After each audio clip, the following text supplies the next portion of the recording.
really. Other people, it becomes their profession. Others, it becomes really a lifestyle for a while, but then it kind of quiets down a little bit as they go on to other and bigger, better things. So why don't we go down the road and kind of talk about, just give your cosplay name, and really actually, how did you first arrive at an event? Did you come in intending to cosplay to begin with? Did some friends dress you up, or how did that happen? Hey, Tallest, why don't you go here on? All right. Well, I'm Tallest Silver, and I'm dressed up like Anna from Frozen. And I started cosplaying in 2005. I initially started going to conventions in 2003, and I was a wee little teenager. My first convention was Alternative Press Expo in San Francisco, which is actually an 18 and over con when I was 14. Oops.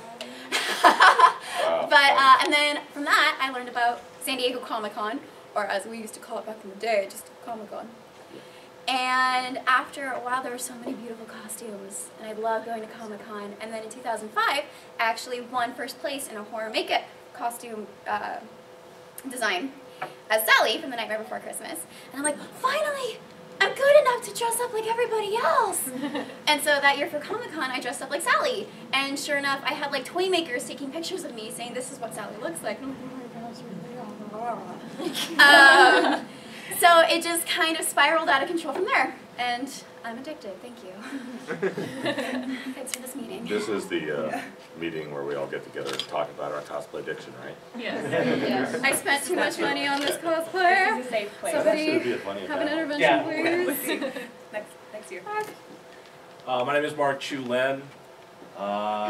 I started costuming back in the mid-90s when a bunch of college friends and I wanted to dress up as a bunch of Batman characters for a Halloween contest.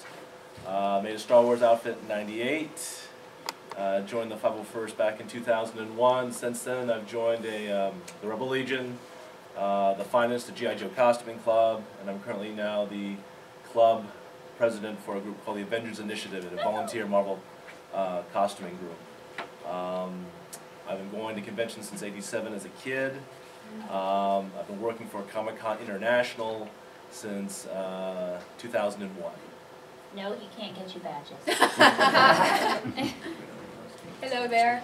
My name is Megan Marie. I've been cosplaying since 2005 or 2006. I don't remember exactly at this point.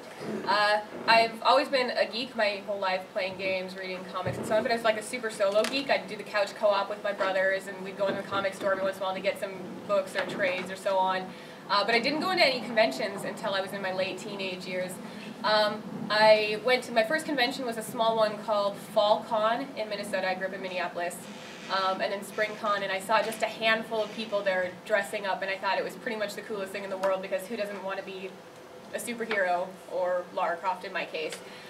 So the next convention, I came back dressed up in this just totally terrible Lara Croft costume that I basically got from Target, and I had like this ponytail that didn't even match my hair color, but I had a fantastic time, and after that I was completely hooked, and I started costuming with my local Minnesota group, going to Free Comic Book Day, handing out comics to the kids and so on, and then once I discovered Comic-Con in San Diego, I think it just kind of lost control. It was, since there, that's been like, I basically work to cosplay, so. Yep. My name is Keith Zendragon. I've been doing this since about 2000, and I always loved Halloween. That was probably my #1 favorite holiday. Not for the candy, but for the costumes. I loved special effects makeup and just costumes in general. So every year I just eagerly await for Halloween. And any chance I had to put on something that wasn't Halloween, I did. So in, I want to say, early 2000, it was Halloween, and I always wanted to do an Indiana Jones costume. And I decided that I would, and it was okay, you know. And then we went to this big con. It wasn't a con, but it was an event. And it was so much fun that I was like, I want to do this again somewhere. And I'd always heard about San Diego Comic-Con. So we set our sights for it, and I went and revamped Indiana Jones and went to my first Comic-Con in 2000. And it was such an amazing, overwhelming experience that there's no turning back at that point. Socially, and just the experience of meeting artists and authors and you name it was so neat. And being in costume and becoming that character that I loved as a kid You know, it just brought me to this, and it's been an amazing journey.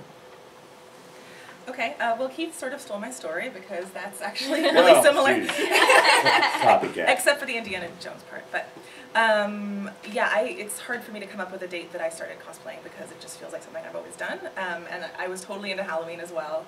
And basically, like, for one Halloween, right after Black Pearl came out, I did a Jack Sparrow costume. And I was like one of the first people to really like research his costume, and like that was back in the day. And so my friends were like, they were more into comic books and that sort of thing, and they were saying, you know, you should go to Comic-Con. Like, you, again, like back in the day it was called just Comic-Con. And so I went to my first convention maybe in 2007, something like that. And it was amazing. And here I am now. What's your name? Oh, my name is Roxana Meta. Okay,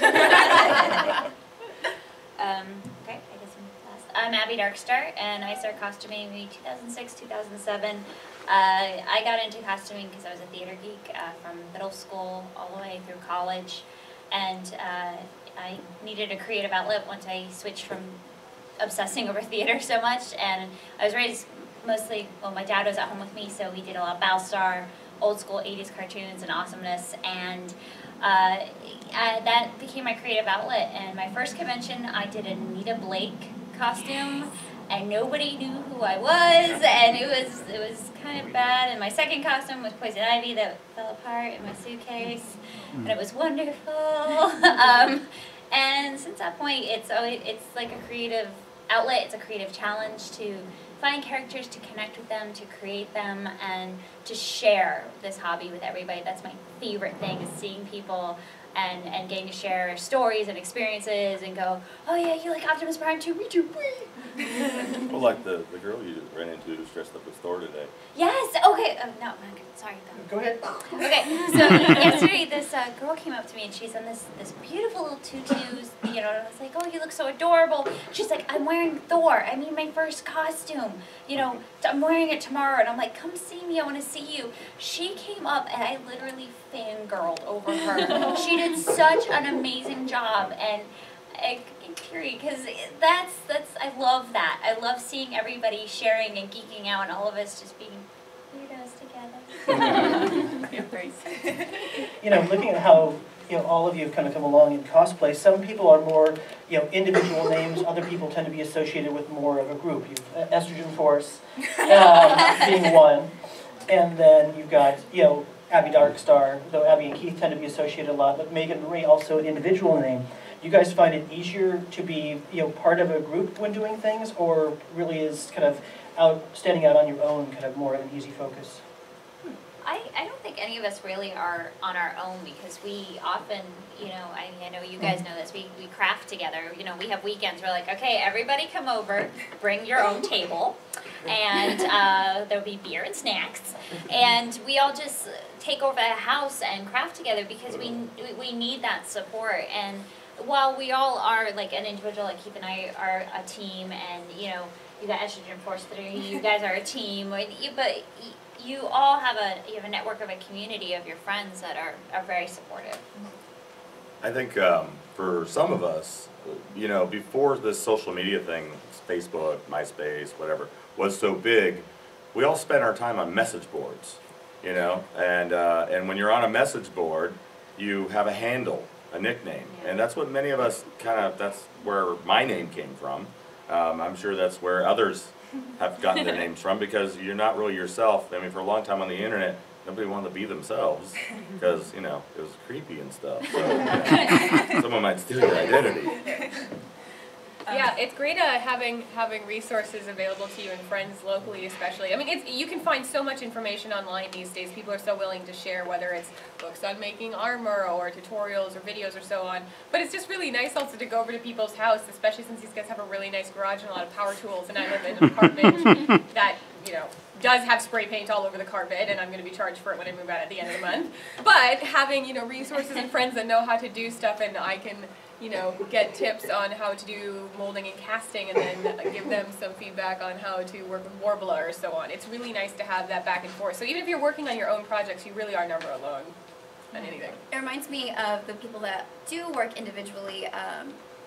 Roxana was co-admin and created another group for Elsa and Anna cosplays, and that a bunch of us who were working individually could bounce ideas off of each other, like, where did you get this fabric? Or are you using wool or are you using fleece? Or, oh my god, the sequin! And so in that way, it kind of made individual projects more of a collaborative effort, and everyone kind of helping, giving ideas, or just being like, look what I did! I did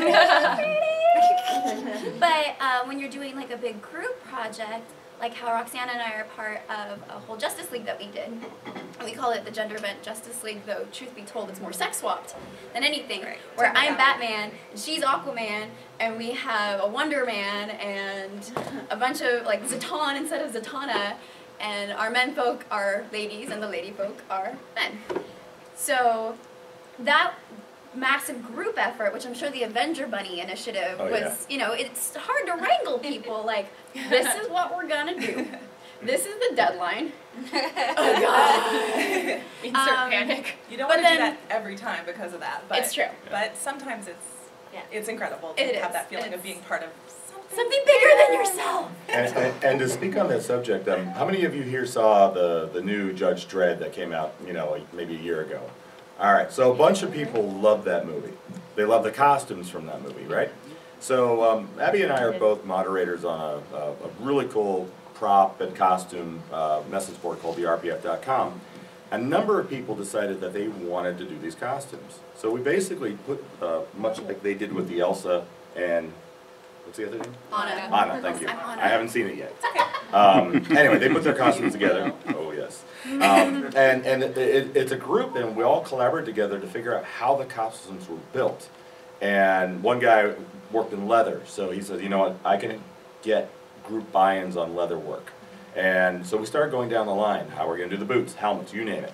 So much so that the production and costume makers from the movie saw this, and they came in. I mean, we're talking 180 people that want to be, you know, judges.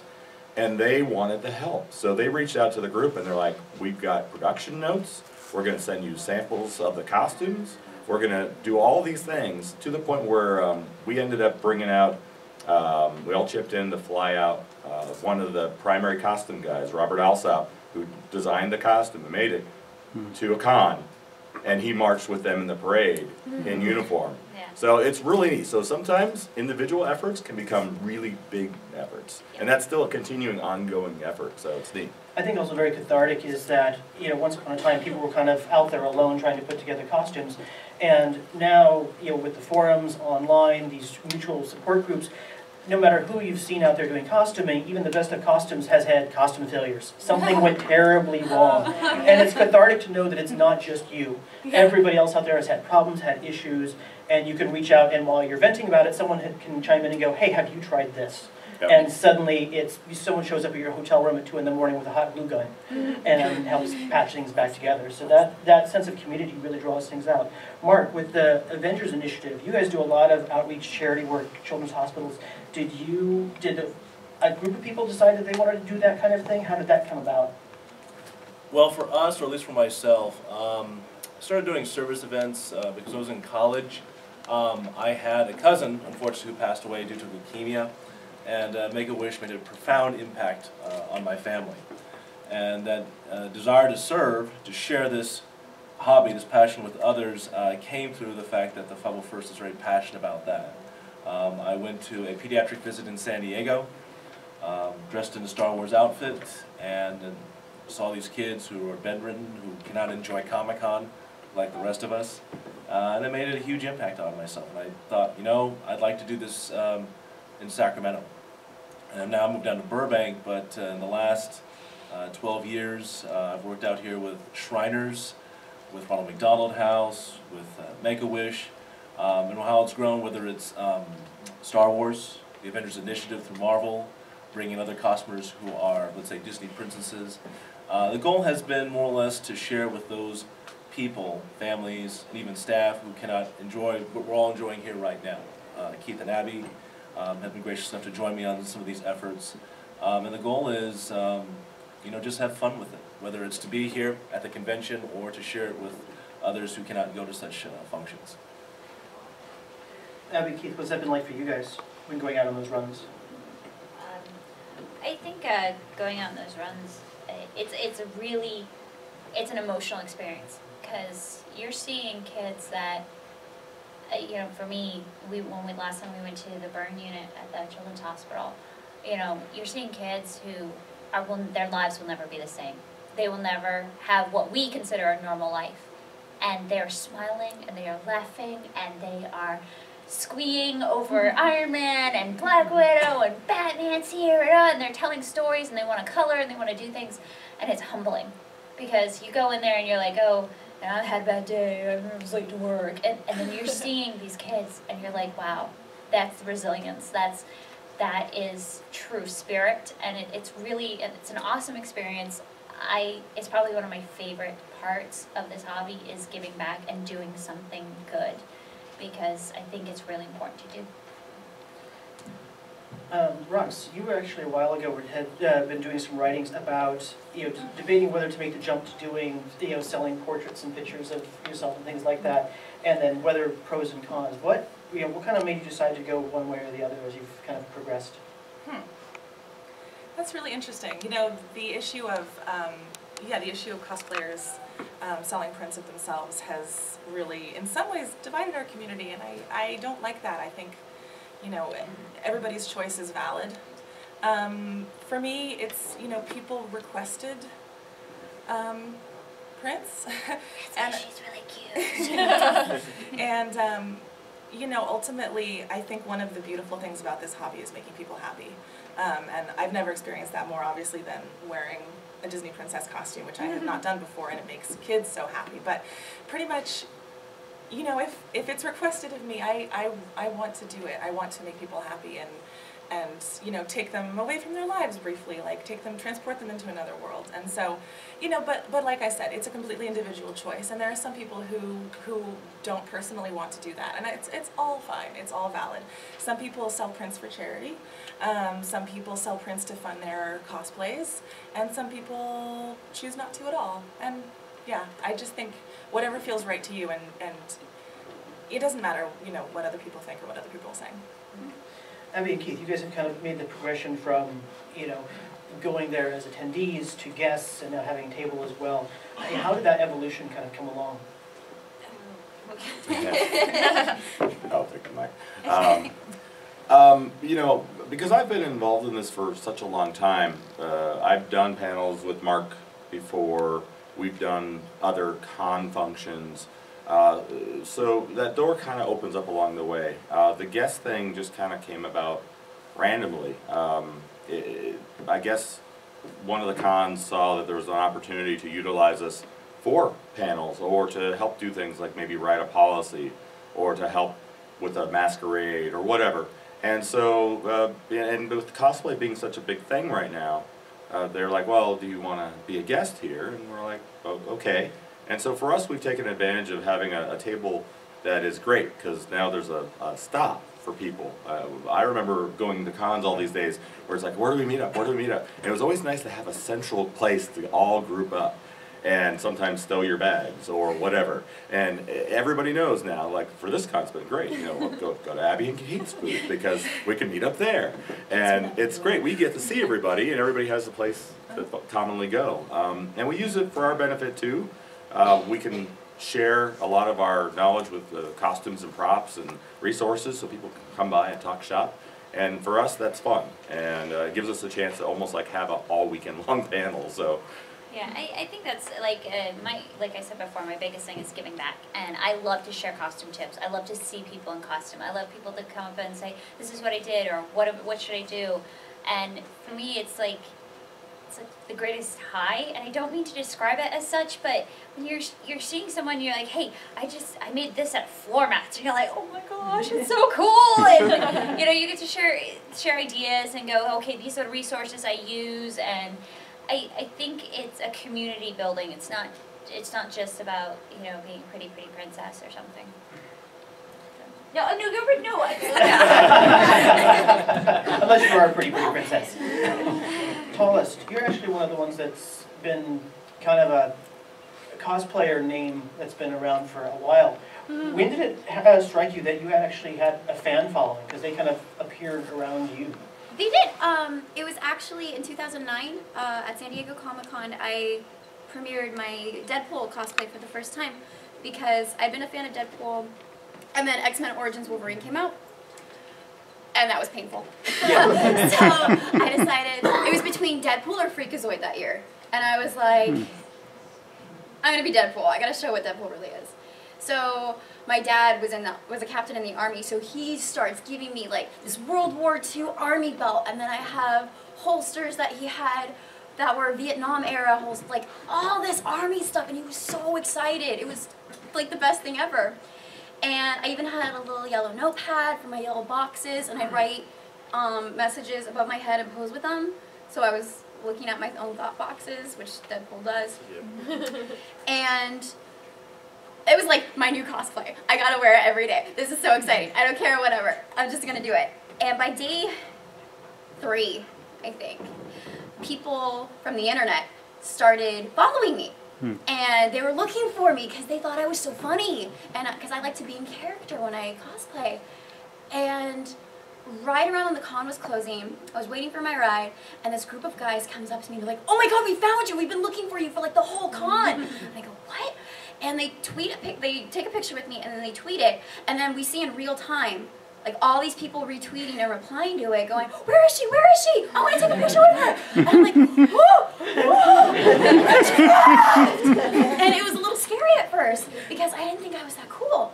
And I love you. thank you. And I like to make silly YouTube videos because I think they're amusing, and I started doing it because a bunch of friends that had gone to Comic-Con with me years past couldn't go like the following year, so I'm like, okay, this is what we did. This is my own video diary, what happened at the con, all these exciting stories, and then we do character videos together. Like my favorites are when Rox and I were Black Cat and Batwoman. They were just so stupid and silly. And it just kind of, all of a sudden people were watching them and thinking we're funny.